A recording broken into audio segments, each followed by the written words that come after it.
Hello. The Cornucopia of the Multipolar World.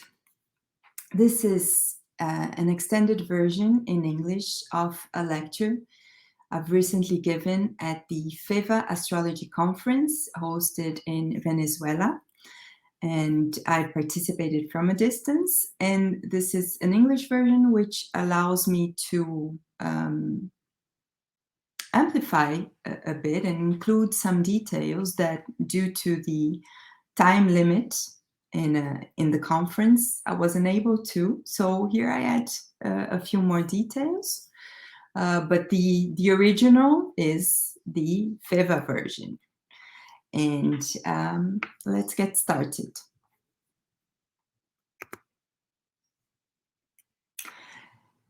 So organizing what we will be addressing, I will firstly contextualize the change of the world system, how this emphasis in Taurus that I am referring to as the cornucopia of the multipolar world, how it is situated, how it is part of this great change of the world system, connecting aspects of this great transition that we are experiencing with some major aspects in the decade of the 2020s. So we would then look into the Taurus emphasis specifically and bring some concrete examples articulating the heavenly affairs and the worldly matters, so we can better perceive the direction in which we are heading, and also see which are the aspects that will still occur in this Taurus emphasis with the ingress of Jupiter into Taurus in 2020. So the key aspects marking the change of the world system, the shifting 2020s. So in the year of 2020, we had two of them. In the beginning of the year, Jupiter, Saturn, Pluto in Capricorn marked the end of the world as we knew it. At the end of 2020, Jupiter, Saturn in Air, the Great Mutation, marked the beginning of a new world. But what new world? Just a great reset of the same system on steroids, or an actual great mutation of the system? So then it is the task of the articulation to Neptune to bring the conception and the birth of this new world and this new world system. So the two players of the Great Mutation, Jupiter and Saturn, articulated to Neptune. That's what brings the opportunity of the conception and the birth of the new world system. Jupiter and Neptune in Pisces, we had in March, April of 2020, and the Saturn-Neptune at 0 Aries we will have in 2026. All of these aspects having Uranus in the sign of Taurus. With the Great Mutation having Uranus as its dispositor. And what is the dispositor? Is the ruler of the sign where that occurred. No? The aspect of the Great Mutation occurred in Aquarius, ruled by Uranus. So he's this background ruler of the Great Mutation, adding this Taurus touch to it. So this enhances the importance of this Uranus in Taurus. All of them with Uranus in Taurus, including Pluto's ingress in Aquarius. That's a pretty large transit from 2023 to 2044. And the dispositor of the ingress is very important to understand a certain period of a transit. So the fact that it ingresses, Pluto ingresses in Aquarius with Uranus in Taurus, emphasizes and somehow expands the reach of this Uranus in Taurus.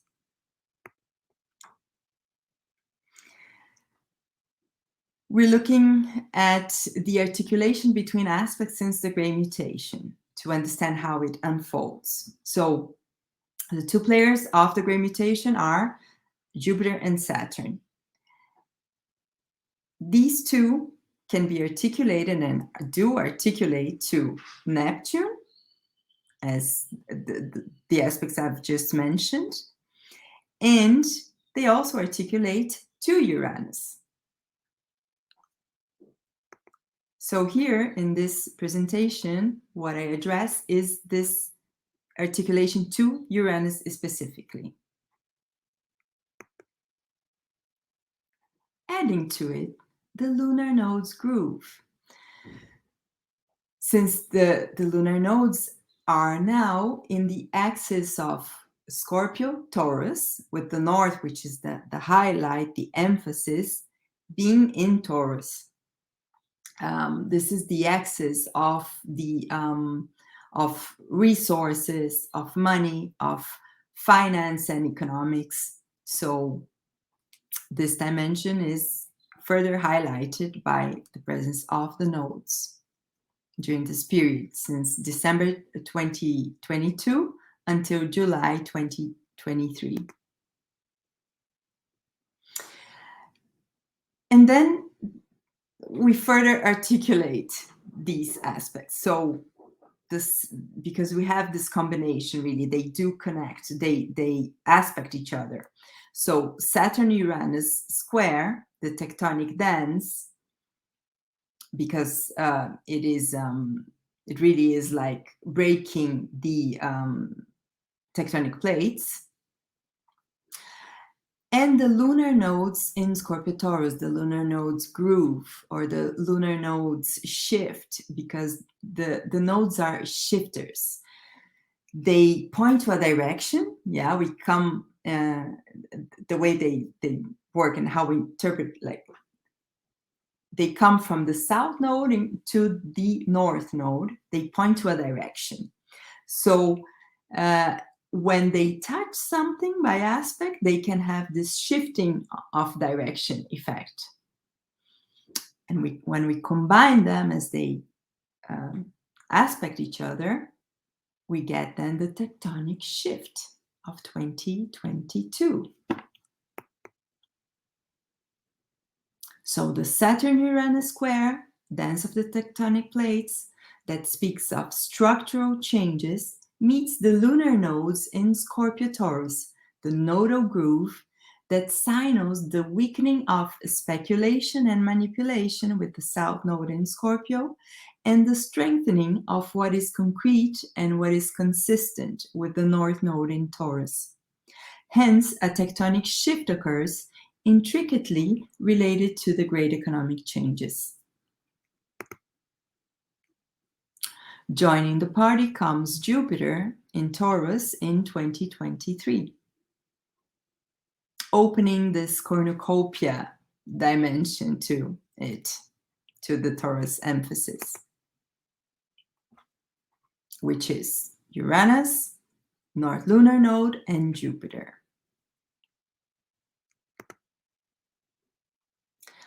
Taurus, the tangible. The Cornucopia. In classical antiquity, the Cornucopia, from the Latin cornu, horn, and copia, supply, also called the horn of plenty, was a symbol of abundance and nourishment, commonly a large horn-shaped container or basket, overflowing with varied agricultural products, flowers, nuts. Such horn-shaped baskets were traditionally used in Western Asia and Europe to hold and transport freshly harvested food products.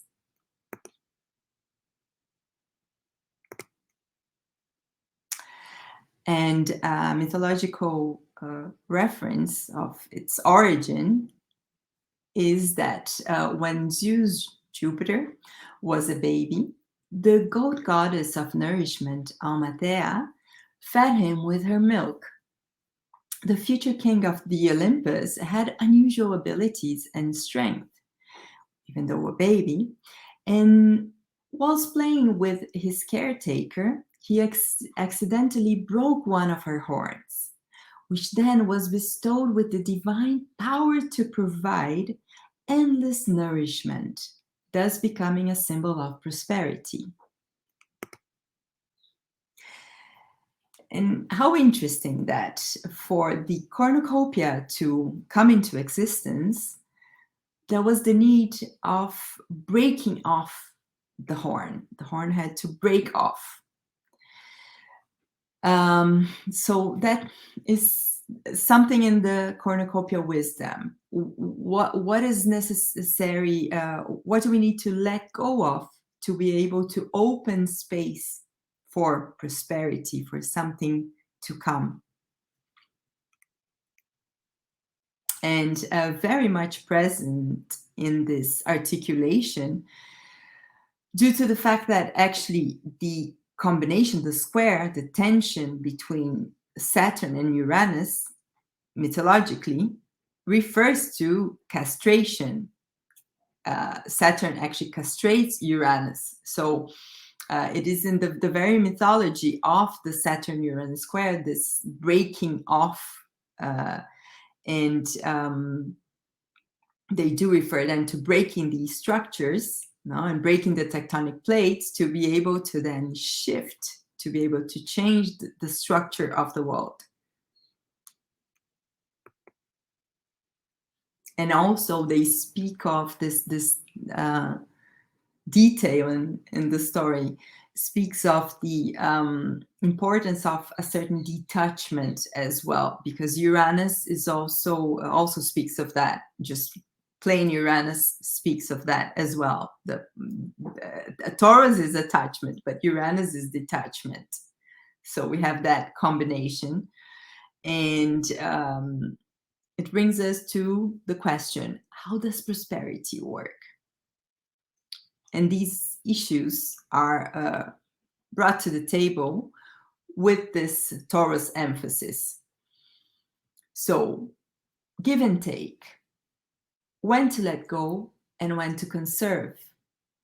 What to let go and what to conserve.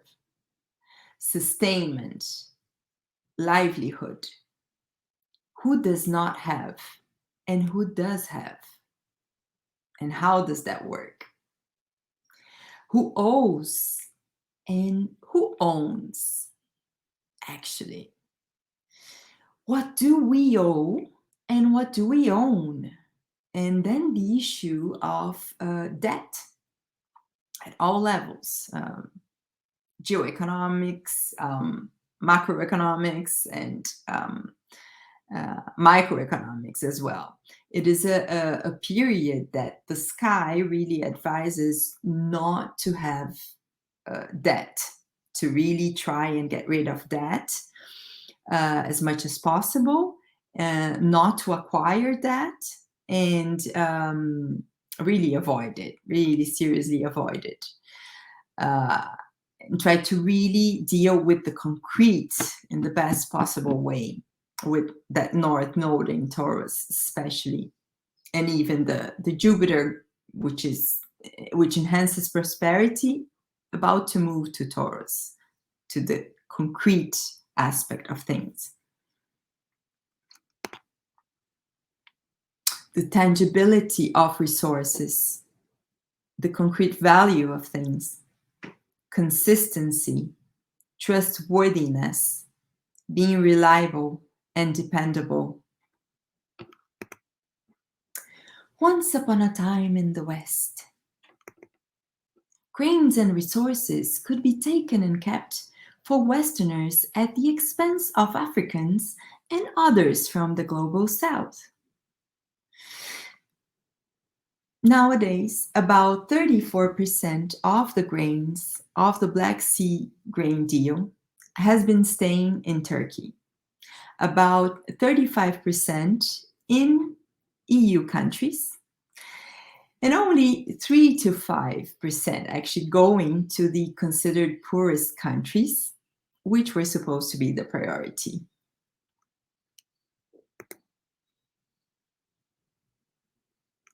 Reminds us of something else that occurred recently as well in this context, astrological context I am referring to, which is the United States taking the Afghan reserves, the reserves of Afghanistan, which resembles also what the Bank of England has done, refusing to repatriate Venezuelan gold since the year that Uranus ingressed in Taurus, 2018. Not to mention Iraq, Iran, Russia, what has happened to their reserves. Hunger and food supplies, these are permanent issues with the Black Moon transiting in Cancer now, and its articulation to the North lunar node in Taurus. Tangible goods, commodities, and concrete resources. Food, raw materials, precious metals, tangible assets. Importantly, energy resources to sustain life.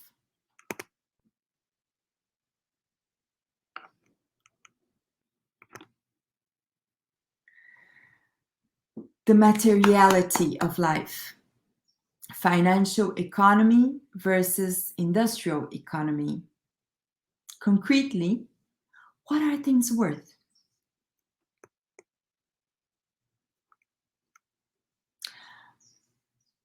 Advisable to buy physical gold and silver for those who can, and if not, the important thing is to really be attentive to the importance of this more concrete dimension and what's real, what's tangible in one's life, and how we deal with the materiality of life. What objects do we keep? What objects we get rid of?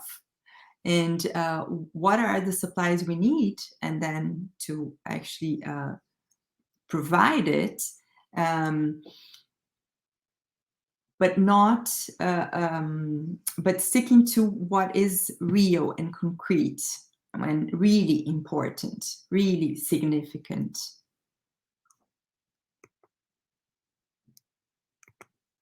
And what is money worth? Print, print, print, as if there were no tomorrow. The American Fed actually just clicks, clicks, clicks, adding zeros, zeros, zeros. Does as it wishes, affecting the whole world, since it is still the global reserve money since Bretton Woods.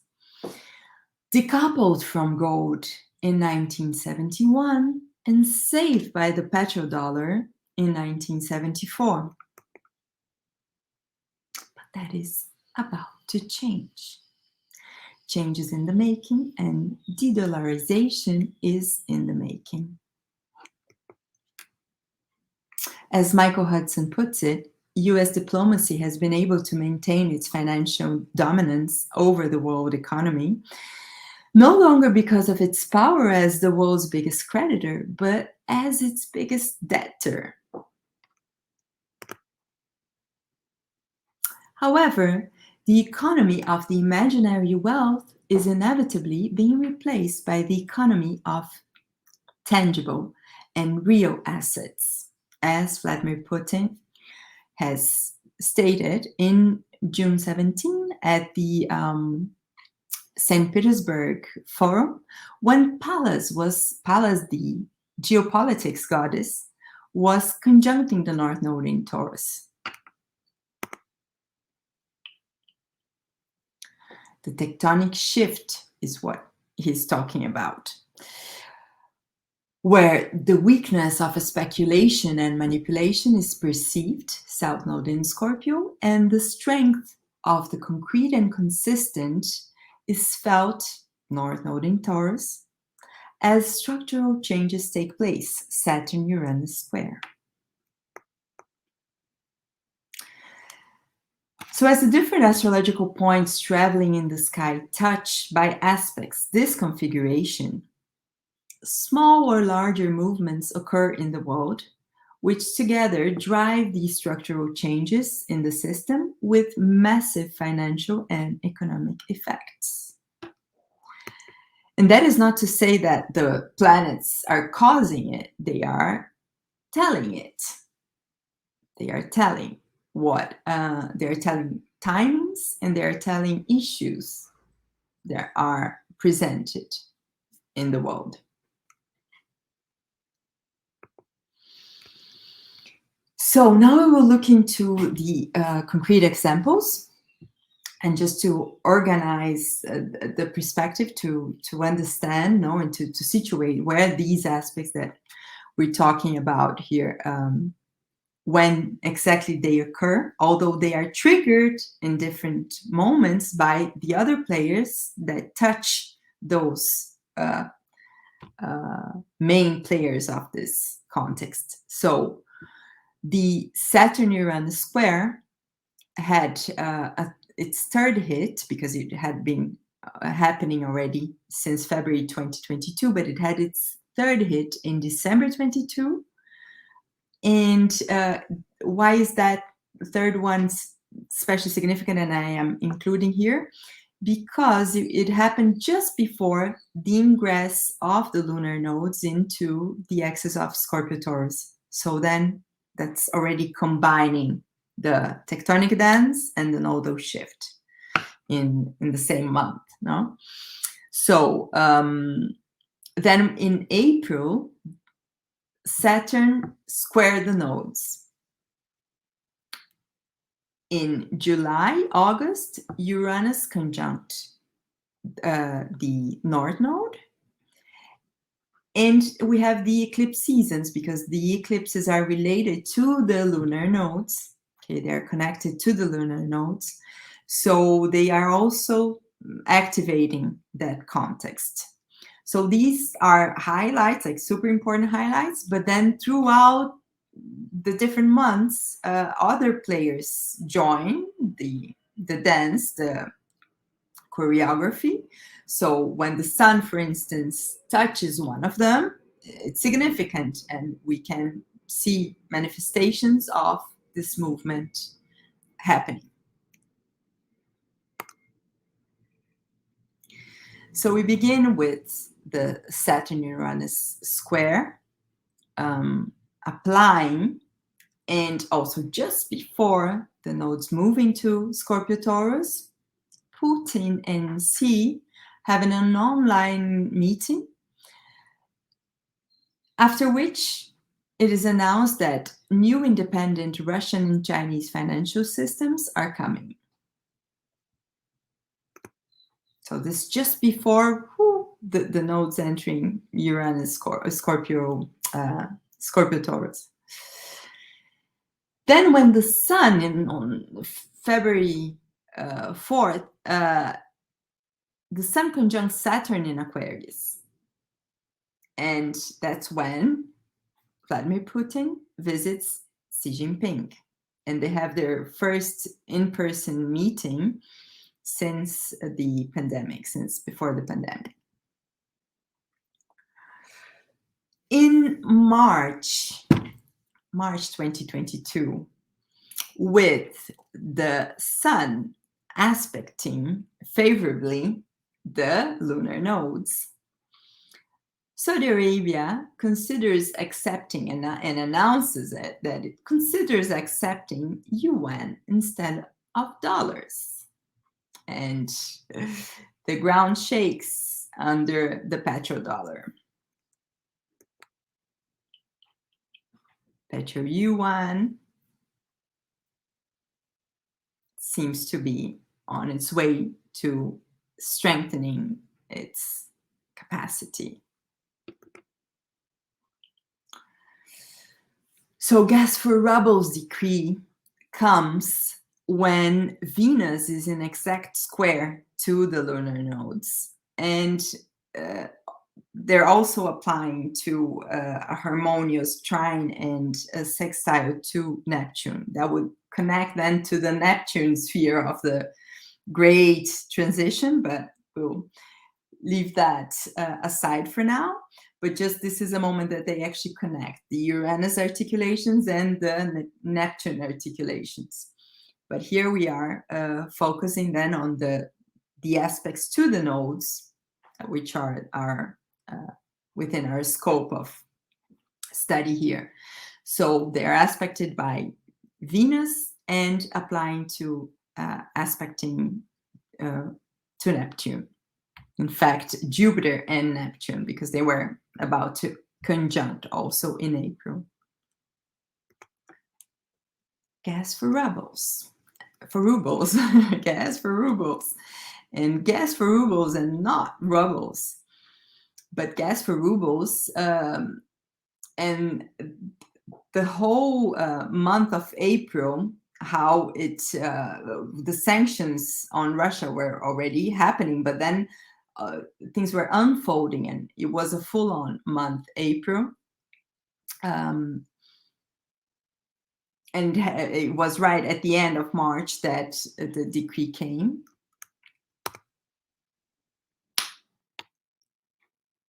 And very interesting is that during this moment, when we had also the Saturn square nodes about to happen, this whole combination, an emphasis in the Jupiter-Neptune conjunction that was happening, but the Saturn square nodes, in this context we're studying here, happening in April. And end of March and April, this gentleman gives a few interviews, very interesting ones. The distinguished economist Sergei Glaziev holds an important position at the Eurasian Economic Union and is at the forefront of what happens to be a game-changing geoeconomic development, the creation of a new monetary and financial system. So whilst the whole madness was going on with the sanctions and its effects, and gas for rubles and its effects, this was also coming in the collective.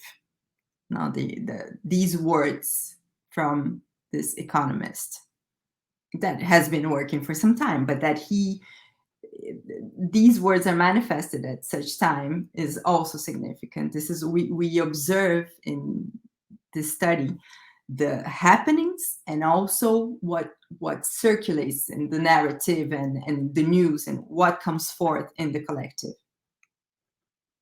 whichever level, not necessarily just the mainstream, but in the collective, the affirmations that come into existence that are expressed significantly. So this is the context then of April, with Saturn square the nodes and Jupiter, Neptune aspecting also the nodes.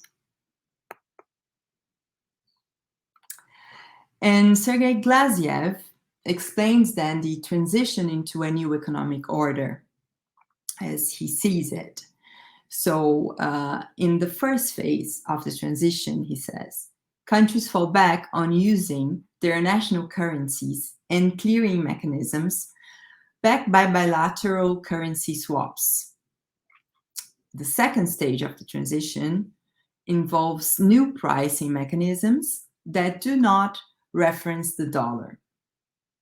The third and final stage of the new economic order transition involves the creation of a new digital payment currency founded through an international agreement based on principles of transparency, fairness, goodwill, and efficiency. So with lunar node square Saturn and trine and sextile to Jupiter Neptune.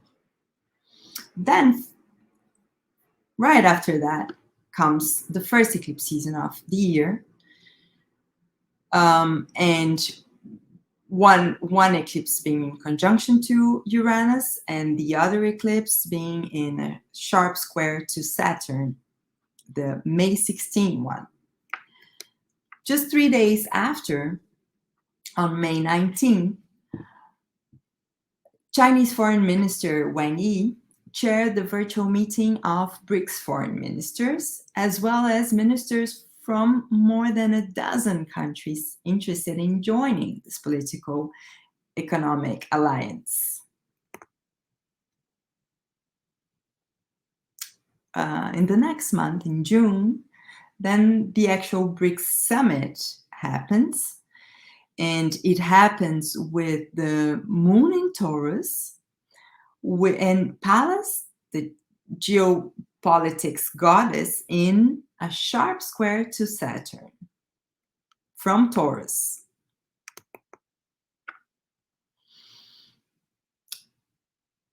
They announce that a new BRICS currency is coming. The new global reserve currency will be based on a basket of the BRICS national currencies and will be backed by precious metals. And we should remember that they also count with the experience, the successful experience of the Chinese with the digital yuan. So the successful experience with that technology, and so that can also be incorporated into this BRICS project. In the same month of June, a few days before the BRICS summit, there was the St. Petersburg Forum, where Putin had spoken about the imaginary wealth economy changing to the tangible and real assets economy, which happened, that forum happened with Pallas, goddess of geopolitics, in conjunction to the North Node in Taurus, and Glaziev was present at the forum. And in a moment when the Russia-Africa relations were being addressed, he stated, "I invite the African continent to cooperate with the Eurasian Economic Union in creating a new financial and economic architecture. Maybe we still have a small volume of trade, but our relations are not overshadowed by any conflicts. We easily get on with our African partners, and this mutual trust is worth its weight in gold." Today, I found that expression very illustrative in ways more than one.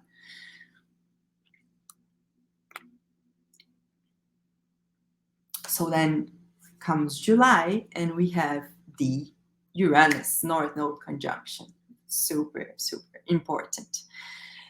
This conjunction also receives Mars for a few days. Mars joins the conjunction for a few days. The exact date is the 26th of July, but this is a rather longish period of a conjunction. They stay very close for quite some time, so it encompasses the month of July and August. And what happens there? Well, one thing is Biden visits Riyadh to ask the Saudi prince, MBS, to increase oil production. Receives no for an answer. And not only that, OPEC will later actually decide to cut oil production by 2 million barrels per day. That will happen later in the year, in the beginning of October, with the moon in Aquarius squaring the nodes and about to square Saturn. Biden threatens the Saudis, saying that there will be tangible consequences. And I found that a pretty interesting choice of words. It got me pondering on how tangible and how consequential has the United States been in its financial and economic dealings. Not very much. A rather more promising and effective visit was the president of Russia's to Tehran, further strengthening cooperation between Iran and Russia, with an outstanding move made with Uranus North Node conjunct in regards to energy, Uranus.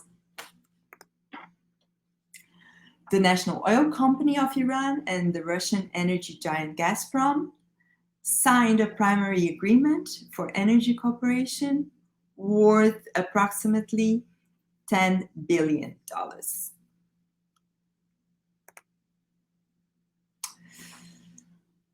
In August, with the Uranus North Node conjunction still pretty active, touched by Mercury, the messenger, paving the way and facilitating transactions in a trine, in a fluent Earth trine to the Uranus North Node, Russia offers the Shanghai Cooperation Organization fellow countries to join its financial messaging system, the SPFS, the Russian equivalent of the SWIFT.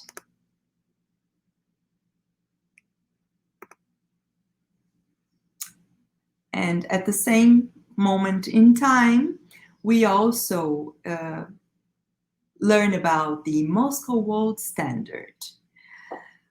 Russia is proposing a new standard to compete with the London Bullion Market Association, which manipulates precious metals markets to depreciate prices.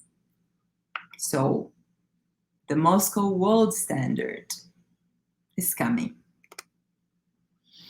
Rupees and rubles, with Venus in a partile square to the lunar nodes, and Venus is the dispositor of the Taurus emphasis. She's the ruler of Taurus, so she's particularly important when she touches them. It's she has a special place in relation to them.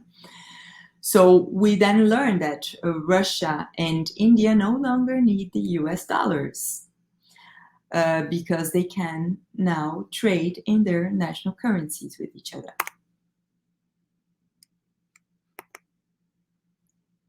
Gas for rubles and yuan. The Russian Gazprom and the Chinese CNPC will start calculating gas deliveries through Power of Siberia to China in rubles and yuan. So we are informed of that in the beginning of September, with the Black Moon in fluent aspects to the North nodes, to both the nodes, North and South, sextile and trine, and the Moon opposing Black Moon and aspecting them all as well.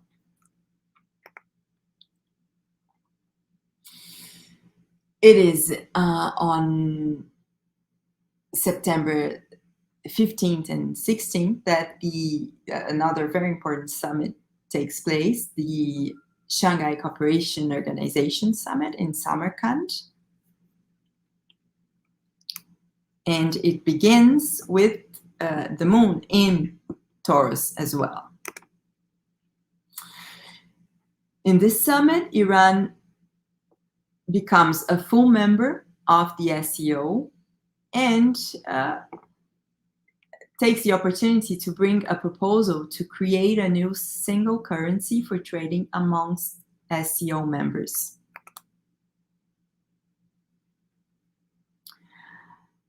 We then move to October, and in October what happens is, I mentioned that Venus is the dispositor of everything in Taurus. Yeah, she's the ruler of Taurus, so she rules this Taurus emphasis. And there was a very significant aspect with Venus, which was super close to the first eclipse of the second eclipse season of the year. The eclipse happened on the 25th of October. And 3 days before, on the 22nd, Venus conjuncted the Sun, which is something she does every 9 months. But this conjunction had a certain transition mark, because it started, this specific conjunction marking a Venus star point that was happening in Scorpio changed to Libra, which is ruled by Venus. So it was a significant emphasis on Venus. And Venus actually merged into the eclipse. The conjunction of Venus with the Sun, they actually went together into the eclipse. So it was then a solar eclipse with Venus. It was Sun, Moon, and Venus in the first eclipse. And the second one was actually with conjunct Uranus, sharp, right on the money. So it was a very significant eclipse season.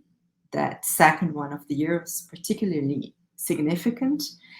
And right between the Sun-Venus conjunction of the Venus star point and the eclipse, we learned about another country that, hey, wants to move away from the US dollar. So the governor of the Central Bank of Egypt announces a plan to move their currency away from the US dollar. Here are the eclipses, the one with Venus, the one with Uranus, also sharply opposite Mercury and the Sun. So very, very interesting eclipse season. Remembering that Uranus is also the ruler of energy, the signifier of the transmission of energy. So the super strong highlights with Uranus, and this Uranus in Taurus. Well, this is, now you understand why so important, so significant, this Uranus in Taurus, the ruler of energy. And Taurus resources, so there you go. And on the day of the first eclipse, Fortune published news on BASF, the giant, German giant BASF. In China, it's BESA. BASF thinks so. The European industry suffers a lot with the energy crisis that they have caused themselves, and BASF cuts costs in Germany after opening a unit in China in the previous month. So this context of the industrialization in Europe and in Germany, it had already been going on, of course, and it keeps on going on. But this moment, this really came for, like, the urgency of the issues were really bubbly. So then what happened? German Chancellor Scholz went to visit Xi Jinping, to go to Beijing. And he took with him, or rather he was taken by, high-profile industrialists of Germany. Time to take care of business. So during the eclipse season, very close to this second eclipse, conjunct Uranus, we also heard from Erdogan that he accepts Putin's proposal of turning Turkey into a gas pole to supply Europe. And that proposal of Putin actually happened within the period of Uranus conjuncting the North Node, and then with the eclipse conjunct Uranus, we hear then of Erdogan's response. there's a lot still to that project. No, there's much to happen. Many are the issues, but the fact that it is circulating, no, that the concern is there and that it's being manifested, relates then to this Taurus context and this Uranus context, and comes forth, no, in these strong moments of the transit. Super important, right on the day of the eclipse, Patrushev visits Tehran with representatives of key Russian economic agencies, so further enhancing the Russia and Iran cooperation. And Lavrov lets the world know, anyone that wasn't aware of, came to know then that more than 12 countries want to join the BRICS. And the Saudi minister announces that Xi will visit Riyadh. Oh, my petrodollar. Hey, my petro yuan. De-dollarization in the making. This is something that's still not confirmed officially, and we don't know yet when it will occur, but apparently it's supposed to be soon and a very much expected moment. Let us see as it comes. Still in the reverberation of the eclipse season, very close still within the reverberation really of the eclipse,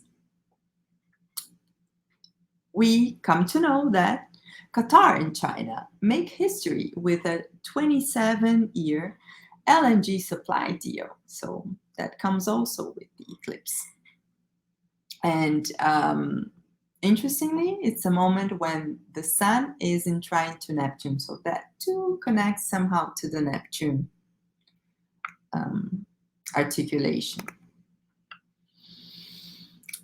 Matter is energy, and energy matters, says Uranus in Taurus, highlighted by the 2022's eclipses. And trust matters. The CEO of Deutsche Bank is warning about the danger of European reliance on foreign banks. Trust matters.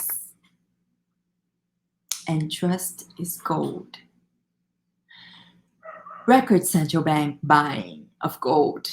Central banks globally have been accumulating gold reserves at a furious pace, last seen 55 years ago, when the US dollar was still backed by gold. In regards to US treasuries, foreign holdings of treasuries in September dropped to lowest since May 22, according to US Treasury report. Well,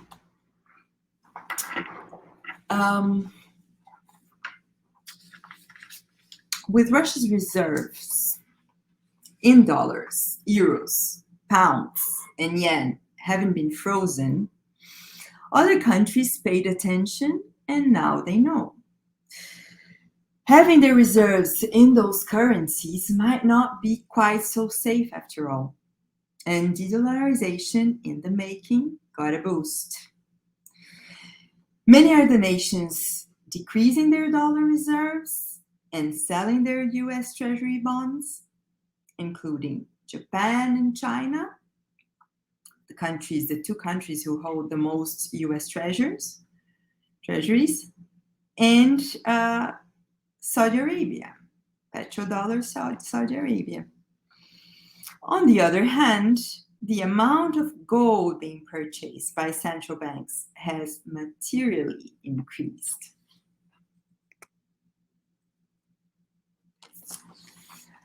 And news from Ghana, also in the reverberation of the eclipses, the vice president of Ghana informed that the government is negotiating a new policy regime where it will use its gold rather than its US reserves to buy oil products, due to the fact that the cedi depreciated by more than 50% against the dollar over the last year. So, oil for gold. Tangible and real. Tangible and real, as is the cornucopia of the multipolar world, in the making, with many countries joining forces to generate the power to provide, working to find and to create the means to survive and to prosper.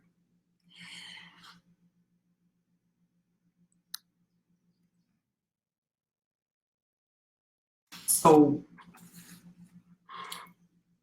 this is an ongoing process. De-dollarization is an ongoing process, and this building of the cornucopia of the multipolar world is an ongoing process. As astrological points in the sky travel, they at times touch these players and further activate the tectonic shift and further activate the formation of the cornucopia, the building of this cornucopia, building of the conditions for this world system transition at this financial and economic, monetary, financial, economic dimension. So we have small ones such as the moon transiting in Taurus, for instance, on the 5th of December. And there is the oil cap, oil price cap issue with the G7. And let's see if they will shoot themselves again in the foot. And we have also, there are many, many moments when astrological points touch the dimension main aspects. But one significant one is also the full moon that will happen on February 5th. So there is a full moon forming a T-square with Uranus. So that's a significant moment. Not like the ultra top, but it's a significant moment. Then we have the still two eclipses happening in the axis of Taurus and Scorpio in 2023. And then the top ones, the ingress of Jupiter in Taurus, which will happen on the 16th of May. And it occurs in square to Pluto. That's very, very strong. 3 days later, 3 days into Taurus, and there's then this stellium formed in the sign of Taurus, this concentration of points, and the new moon occurs right after the first eclipse season of 2023. Then there's this Taurus concentration with the new moon in Taurus as well. And not only there's the Pluto square that Jupiter is forming, but also Mars is opposite to Pluto.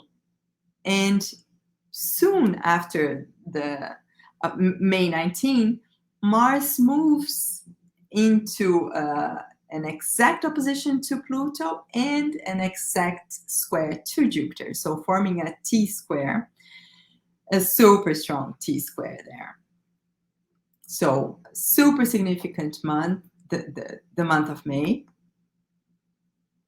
which includes the conjunction of Jupiter to the North Node. And this is a moment when all this thing of the value of tangible assets, of commodities, of what is concrete and consistent, here is to be perceived. Those that didn't quite get it yet will get it by this time. The Pluto square marks attention, marks how just being expansive without substance does not guarantee anything, but rather puts one in danger, and how safeguarded one is by counting on what is actually concrete and real and tangible. And then in April of 2024, there's the Jupiter-Uranus conjunction. So this is still going on. The lunar nodes won't be there anymore in the axis of Scorpio-Taurus by then, but there's a continuation still of the Taurus emphasis by this important, significant conjunction of Jupiter-Uranus. These Jupiter and Taurus conjunctions are strong and significant moments for geoeconomics, heading in the multipolar direction. As aspects unfold, the world shifts. May Jupiter in Taurus bless us with the wisdom of the Cornucopia. Thank you for your attention.